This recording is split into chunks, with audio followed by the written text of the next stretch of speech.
मेरी तरफ से आपको बहुत बहुत सलाम and welcome to this new video. ये वीडियो पाक रूह की सीरीज जो है उसके ऊपर चौथी वीडियो है और आज हमने देखना है कि पाक रूह का बपतिस्मा क्या है। जी, what is the baptism of holy spirit. और जब हम इसको देखते हैं तो बाज बहन भाई ये समझते हैं कि जो नई पैदाइश जिसने ले ली है वो तो खुदा के रूह से पैदा हो गया, और बात कहते हैं कि नहीं, ये जब तक खुदा का नजूल ना हो, पाक रूह का गैर जुबान का ना हो, तब तक वो बपतिस्मा नहीं है। वो रूह से नहीं पैदा हुआ। सो हमने इसको थोड़ा वाजिया करके अंडरस्टैंड करना कि वाकई इसके अंदर तालीम क्या है, कलाम मुकद्दस क्या कहता है। लेकिन उससे पहले I would like to request you कि वीडियो अगर कोई पसंद आए तो उसको लाइक भी कीजिएगा, शेयर भी कीजिएगा और चैनल को भी सब्सक्राइब करें। God bless you. तो सबसे पहले तो इसको समझने के लिए हमें जो रूह का बपतिस्मा है ना, इस इस्तिलाह को समझना पड़ेगा, क्योंकि ये दो तरीके से इस्तेमाल हुई है। एक जगह सबसे पहले यीशु मसीह तालीम दे रहे हैं निकोदेमुस को, और वहां पे खुदावंद कहते हैं कि जब तक कोई नए सिरे से पैदा ना हो वो आसमान की बादशाही में दाखिल नहीं हो सकता। और फिर कहते हैं कि जब तक कोई आदमी पानी और रूह से पैदा ना हो वो खुदा की बादशाही में दाखिल नहीं हो सकता। सो जो बोर्न अगेन का कॉन्सेप्ट है या रीजनरेशन जिसको कहते हैं, रीबर्थ जिसको कहते हैं, नई पैदाइश, यहाँ पे वो बात हो रही है। और इसी की तालीम पालूस भी आगे जाके देते हैं। ये है जब नए सिरे से पैदा होना है तब भी रूह ही पैदा करता है हमें, खुदा का पाक रूह ही पैदा करता है नए सिरे से हमें। और पालूस कहते हैं इस ही को पहले कुरिन्थियों 12:13 में लिखा है, क्योंकि हम सब ने ख्वाह यहूदी हों ख्वाह यूनानी, ख्वाह गुलाम ख्वाह आजाद, एक ही रूह के वसीला से एक बदन होने के लिए बपतिस्मा लिया और हम सबको एक ही रूह पिलाया गया। यानी कि एक ही रूह से हम सब ने बपतिस्मा लिया और हम पैदा हुए हैं। आमीन। अच्छा, जो पानी का बपतिस्मा, मैं उसकी बात नहीं कर रहा। पानी का बपतिस्मा जो है that is an expression, that के हमने, वो डेक्लेरेशन है कि हम मसीह यीशु में ईमान ले आए हैं। वो दुनिया के लिए डेक्लेरेशन है, ठीक है, आपके ईमान का इजहार है आउटवर्ड। लेकिन ये जो रीजनरेशन है, ये जब हम खुदा से इकरार करते हैं, जैसे उस डाकू ने सलीब पर इकरार किया, वो बच गया। खुदा ने कहा तू आज ही मेरे साथ फिरदौस में होगा। ये वो बात है नए सिरे से पैदा होना, ठीक है। उसका जो है ना पानी के बपतिस्मे के साथ डायरेक्ट लिंक नहीं है। हाँ, आपने लेना है बाद में, लेकिन रूह का जो बपतिस्मा है, रूह हमें पैदा करता है, ठीक है, वो रीजनरेशन की बात है। लेकिन रूह का बपतिस्मा जो है वो फर्क बात है। अब मैं उसके ऊपर आता हूं। सबसे पहले तो यूहन्ना बपतिस्मा देने वाले ने कहा था कि जो मेरे बाद आता है ना, वो तुम्हें रूह से बपतिस्मा देगा, रूह से, आग से बपतिस्मा देगा। मैं तो तुम्हें पानी से बपतिस्मा देता हूं। तो वो वहां पे डिफरेंशिएट कर रहा है पानी के बपतिस्मे को, रूह के बपतिस्मे को। और यीशु मसीह ने जब शागिर्दों को आसमान पर उठाए जाने से पहले ना, खुदावंद ने कहा था कि तुम बाप के उस वादे के पूरे होने का इंतजार करो और यरूशलेम में ठहरे रहो जब तक तुम्हें समान से कुव्वत का लिबास नहीं मिल सकता था, ठीक है।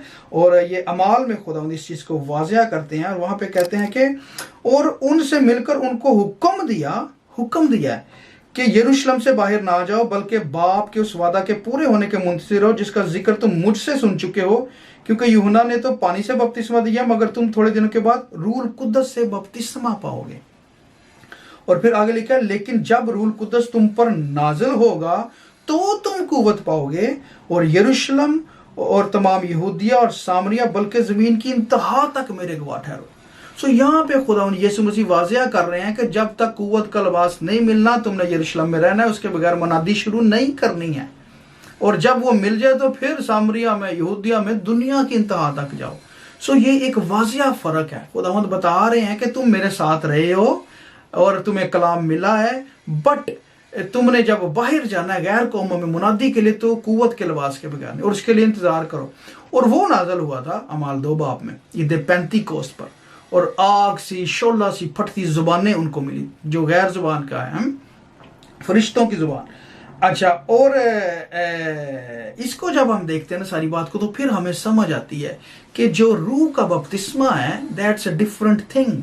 वो है कि जब आपको रूह जो है वो एम्पावर करता है, आपको भर देता है, आप में दलेरी, आप में किसी किस्म का डर खौफ नहीं रहता।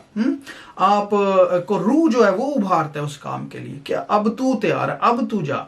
जैसे पुराने अहदनामा में जो भी पेशवा होते थे, सरदार काहिन काहिन अपना, उसके अलावा जो बादशाह होते थे, नबी होते थे, उनको मसा किया जाता था तेल से। हाँ, तेल से मसा होता था तो वो खिदमत कर सकता था, तो वो खुदावंद के लिए जाना जाता था। और तेल जो है वो पाक रूह का ही एक सिंबल है पुराने अहदनामे में। और नए अहदनामे में यीशु मसीह ने देखे कितना वाज़िया तौर से कहा है, हालांकि खुदावंद उनके साथ रहे हैं और कहा भी था कि जो तुम्हारे साथ रहता है तब तुम्हारे अंदर होगा। सो यहाँ पे वो यही कह रहे हैं कि लेट मी गो। और कहा भी, जहाँ पे पैराकलीट की बात करते हैं ना, दूसरा मददगार, इस वीडियो को भी आप जरूर देखिएगा, तो उसमें भी वो यही कहते हैं कि वेट, हाँ मैं जाता हूँ और मेरा जाना तुम्हारे लिए अच्छा है, क्योंकि मैं जाऊंगा तो दूसरा मददगार आएगा। तो ये दूसरा मददगार है पाक रूह जो है, ये इससे फिल होना जरूर है, क्योंकि उन्होंने भी खुदा पर ईमान तो ले आए थे, पानी का बपतिस्मा ले लिया था, सब कुछ हो चुका था, लेकिन उनमें वो दिलेरी बाद में आई है। और यूहन्ना की अंजील जहाँ पे एंड हो रही है ना, वहाँ पे खुदा जब उनको दिखाई देते हैं, पतरस को, यूहन्ना को, बाकी शागिर्दों को, उनके साथ मछली खाते हैं, तो वहाँ पे they were busy in their normal life, वो मछलियाँ पकड़ रहे थे, अपनी रोटी रोजी के चक्कर में पड़े हुए थे। लेकिन जैसे ही ये नजूर हुए, उसके बाद से पतरस का आप वाज देखें, आपको पता चल जाएगा फर्क, उसकी दलेरी, उसकी शेरी है। और वो डरते नहीं थे, वो तो कहते थे शुक्र है कि हमने उसके नाम से हम जलील तो हुए, हमने मार तो खाई हैकल में जाके। और पतरस का भी जो है ना बयान, वाज उसके आखिर में भी यही आता है कि जो यीशु मसीह के नाम पर ईमान लाएगा वो रूल कुद्दस से नाम में पाएगा।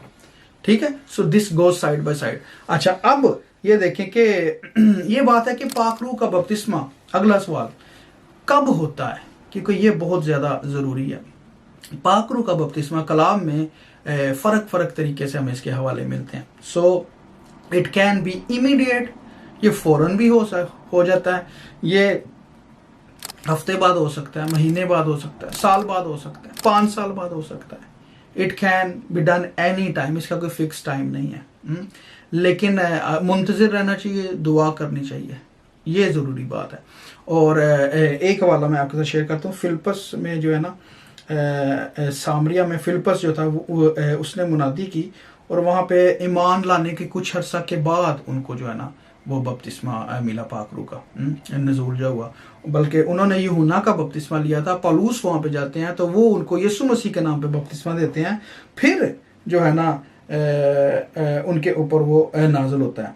और लिखा है कि जब रसूलों ने जो यरूशलेम में थे सुना कि सामरियों ने खुदा का कलाम कबूल कर लिया, तो पतरस और यूहन्ना को उनके पास भेजा। अच्छा, पौलुस को नहीं, पतरस और यूहन्ना को भेजा है। ये फिलिप्पस ऑलरेडी वहां पे खिदमत कर रहे हैं। अच्छा, उन्होंने जाकर उनके लिए दुआ की कि रूल कुदस पाएं, क्योंकि वो उस वक्त तक उनमें से किसी पर नाजल ना होना हुआ था। सो यहाँ पे अभी तक नाजल नहीं था हुआ, तो उन्होंने जाके दुआ की है और फिर जो है ना वो उन पर वो लिया। और आगे लिखा है उन्होंने सिर्फ खुदा यीशु के नाम पर बपतिस्मा लिया था, फिर उन्होंने उन पर हाथ रखे और उन्होंने रूल कुदस पाया। ठीक है, सो यहाँ पे वो ईमान ला चुके थे, और लेकिन थोड़ी देर के बाद उनको जब वो रसूल गए हैं तो उन्होंने फिर उनको किया। अच्छा, फिर उसके बाद पौलुस इफसुस में है, ये सामरिया का वाक्य जो मैंने पहले शेयर किया। अच्छा, पौलुस इफसुस में, और वहां पे देखें, वहां पे लिखा हुआ है कि जैसे ईमान लाया फौरन उनके ऊपर पाक रूह आ गया। और यहाँ पे लिखा हुआ है कि पौलुस कहते हैं कि क्या तुमने ईमान लाते वक्त रूल कुदस पाया? सो उन्होंने उससे कहा कि हमने तो सुना भी नहीं कि रूल कुदस नाजिल हुआ। उसने कहा, बस तुमने किसका बपतिस्मा लिया? उन्होंने कहा, यूहन्ना का बपतिस्मा। पौलुस ने कहा, यूहन्ना ने लोगों को यह कहकर तौबा का बपतिस्मा दिया कि जो मेरे पीछे आने वाला है उस पर, यानी यीशु पर ईमान लाना। उन्होंने ये सुनकर खुदावंद यीशु के नाम का बपतिस्मा लिया। जब पौलुस ने उन पर हाथ रखे तो रूल कुदस उन पर नाजिल हुआ और वो तरह तरह की जुबानें बोलने और नबूवत करने लगे। अब देखें जी, यहाँ पे एकदम हुआ है और जुबानें भी बोल रहे हैं और नबूवत भी कर रहे हैं। सो नबूवत भी साइन है, जुबानें, गैर जुबान तो साइन है ही है। तो गैर जुबान जो है ना, एक्चुअली वो एक जाहिर है, एक ज़ाहिरी निशान है कि दूसरे को पता चल जाता है कि जब गैर जुबान है तो डेफिनेटली ये इसके ऊपर पाक रूह का बपतिस्मा हुआ है। और सम टाइम ये होता है कि ये वक्ती तौर पे होता है, ये सिर्फ उस साइन के तौर पर आती है गैर जुबान कि जब बपतिस्मा हुआ है उसने तभी बोली एंड इट सीज, उसके बाद नहीं फिर बोली है, वो निशान के तौर पे था। लेकिन बाज़ का ऐसा भी होता है कि लफ्ज़ मिलता है, अल्फाज में तब्दीली आती है, फिर जुमले मिलते हैं, नए जुमले मिलते हैं, फिर गीत भी बाज़ लोगों को मिलते हैं, तर्जुमा मिलता है, ठीक है। सो इस तरीके से भी होता है और वो परमानेंट उनके साथ रहता है। सो वो भी है और इन निशान के तौर पे भी हो सकता है। और अगर गैर ज़ुबान जब वो उसका तर्जमा मिल जाए तो वो जो है वो नबूवत का दर्जा रखती है, क्योंकि वो रिवील हो जाती है बात कि ये बात हो क्या रही है। और वैसे गैर ज़ुबान जो है वो ज़ाती तरक्की के लिए आपकी, हाँ, वो आप रूह में खुदा से बातें करते हैं, हाँ, और वो खुदावंद का जो है ना पाक रूह के वसीले से आप कनेक्ट होते हो। आमीन। तो ये है मेरे बहनों भाई ये सारी बात।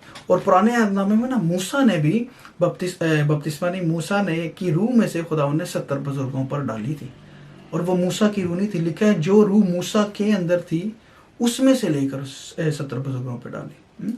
तो वो भी कि उन्होंने उसके साथ काम करना था और वो खुदा का ही रूह था मूसा के ऊपर, ठीक है ना। तो वो वहाँ पे भी हमें पढ़ता है और वहाँ पे भी पता क्या लिखा है, वो नबूवत करने लगे। आखिर पे ये मैं हवाला बोल ही दूँ आपको, ये गिनती में है। और वहाँ पे लिखा है तब खुदावंद अबर में होकर उतरा और उसने मूसा से बातें की और उस रूह में से जो उसमें थी कुछ लेकर उसे उन 70 बुजुर्गों में डाला।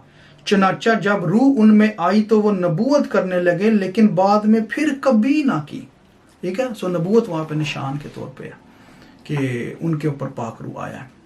सो ये बात है, पाक रूह का बपतिस्मा जो है दिस इज अदर देन पानी का बपतिस्मा, this is other than born again experience. नजात का जो तजर्बा है, नए सिरे से पैदा होना, वो अलहदा है।